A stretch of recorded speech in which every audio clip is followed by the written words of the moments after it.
The next question is a very important current affair in relation to public sector bank recapitalization, in which the government in the late 2017 have injected 12.11 lakh crore to public sector bank as part of capital infusion program in order to meet the capital regulatory requirement under Basel III, as well as to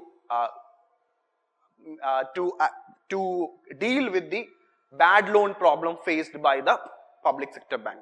So as part of this bad loan problem, higher provisioning of capital was required by the public sector banks, because public sector banks have been largely affected by this bad loan problem. So that's the reason, since the government as the owner of this public sector bank have to infuse this capital.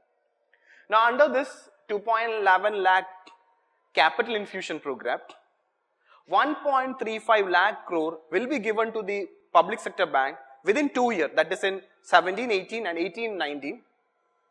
So a new bond was in use, what is called as recapitalization bonds. So out of this 2.11 lakh crore, 1.35 lakh crore will be issued, means will be raised by the government through recapitalization bond. Then a certain portion, portion will be transferred through the budgetary support, and third is through the market borrowing by the public sector bank themselves. Means not market borrowing, by selling its shares. By selling, so it will sell certain shares of the bank and it will raise it.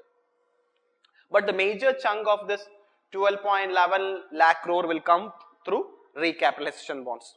So the question is regarding these recapitalization bonds. So before trying to answer this recapitalization bond, we will have some idea about this banking recapitalization. Now simply recapitalization means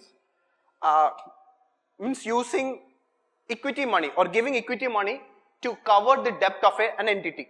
So whenever an entity is having a debt, to cover the debt of an entity, if you are infusing equity money or shareholders money, that is what is called as recapitalization. So here the government is issuing equity capital, infusing equity capital to the public sector bank to cover the public sector bank's debt, mainly due to bad loan or non-performing assets. Now here I told you this the recapitalization bonds worth 1.35 lakh crore was declared out of, see, the recapitalization bond out of this 12.11 lakh crore capital infusion package, 1.35 lakh crore recapitalization bond was declared by the government on October 2017. So the time is very important. October 2017 time period is very important. Okay, that's why I told you this is very important current affair. Now, what is the specialty of this bond? So this bond, recapitalization bond, will be issued by the government, by the central government. So now you need to know the features of this bond. So the bonds, recapitalization bond, will be issued by the government of India, and who will purchase this bond? Only now lies the interesting fact about this bond. These bonds can be purchased only by the public sector bank themselves. So the bond will be issued by the central government. Public sector bank will purchase that bond. Now what the public sector bank have to do? The public sector bank have to give money to the government, since they have purchased the central government bond or special securities, what is called as recapitalization bond. Now the government will be having this money. Now what this money the government will do? The government will use this money to infuse capital to the public sector bank. So actually there is no cash outflow. So if you notice one thing, so this lies the trick of this bond. No pain for bank as well as for the public government, because it's just a technique. Okay, so the government will issue bond, the bond will be purchased by the bank. So the bank is investing in a government bond which is having no risk at all, a highly safe investment where the bank will get regular interest for that investment. Now for the government, what will happen? The government will use this money to inject capital to the bank. Now the gap, so two things happen. Now if you look from the bank point of view, without, means they are getting capital also from the government, and they are investing in a safe investment in special securities. Now for the government, since the government is infusing capital, more capital to the public sector bank, government shareholding in the public sector bank will increase. Okay, so this system you need to understand that. So by doing so, the fiscal deficit of the government, central government, is not getting affected, because it is not using this money for any governmental expenditure. It is using to to purchase the share of public sector bank. So thereby, if the bank makes profit from now on, it will get more dividends, and if the share value of the bank shares increases, there will be capital gain also for the government. So the losses that government may have, so it's not affecting the fiscal deficit directly. Now what the government have to do? The government have to pay regular interest. The government have to pay regular interest to the bank, because the bank have invested in this bond. But so interest payment will be a burden for the government. But this interest payment can be, it's expected that this interest payment can be compensated by the extra dividend the government will be getting with the increase in the share capital. So in that way, even though the government is making a huge capital infusion in the form of 1.35 lakh crore through recapitalization bond, it will not affect the fiscal deficit, and it is not going to result any fiscal slippage for the government. Fiscal slippage means, we already discussed fiscal slippage. Already a question have been solved also. Okay, fiscal slippage means what is the targeted fiscal deficit for that particular year, and if the actual fiscal deficit crosses the target limit, we call that situation as fiscal slippage. So here there is no problem, because actually this is not directly affecting the fiscal deficit.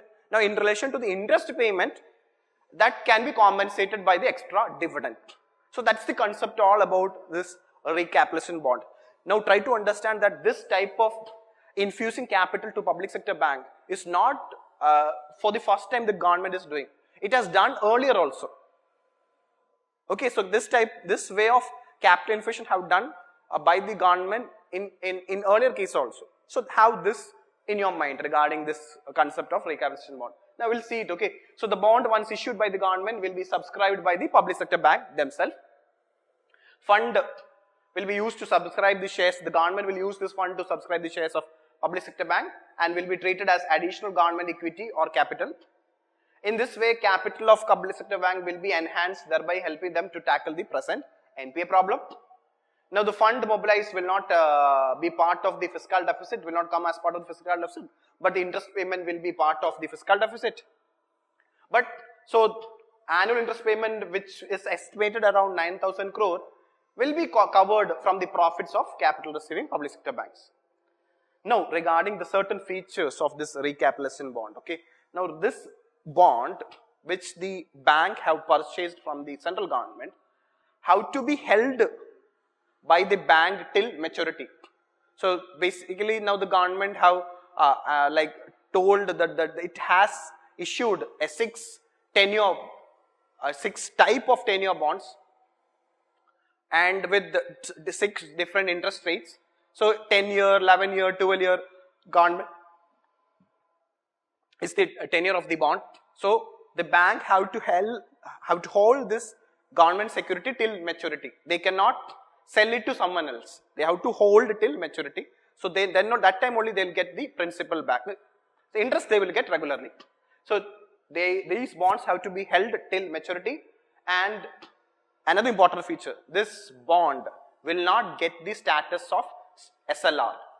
You know that the bank has a statutory norm to have a certain percentage of government securities under SLR, but this bond which the bank will be holding will not be considered under the SLR status. So it is not, since it is a special security, it is not getting this SLR status. So no SLR status, it have to be held till maturity. Two important features of this bond. So since they are part of the held to maturity category. They can be part of the investment by public sector bank without, so they can hold it without any limits. And since they are these bonds are held to maturity category, they also can't be traded in the secondary market. So two important features: they are held to maturity category government securities, and since they are held to maturity category government securities, they can't be traded, and also they are having non-SLR status. So these are the concepts associated with recapitalization bonds. Okay, now we'll try to solve the question. These bonds are having non-SLR status, that statement is correct. These bonds cannot be traded, that statement is also correct. The issue of the recapitalization bond will lead to fiscal slippage. Is it correct? No, it will not lead to fiscal slippage, because it is not going to affect the fiscal deficit. This fund is not going to affect the fiscal deficit. The interest payment may affect the fiscal deficit, but it's expected that the interest payment will be compensated by the extra revenue the government will get, extra dividend the government will get because of increase in the government share in the public sector bank. So your answer comes as B, 1 and 2 only.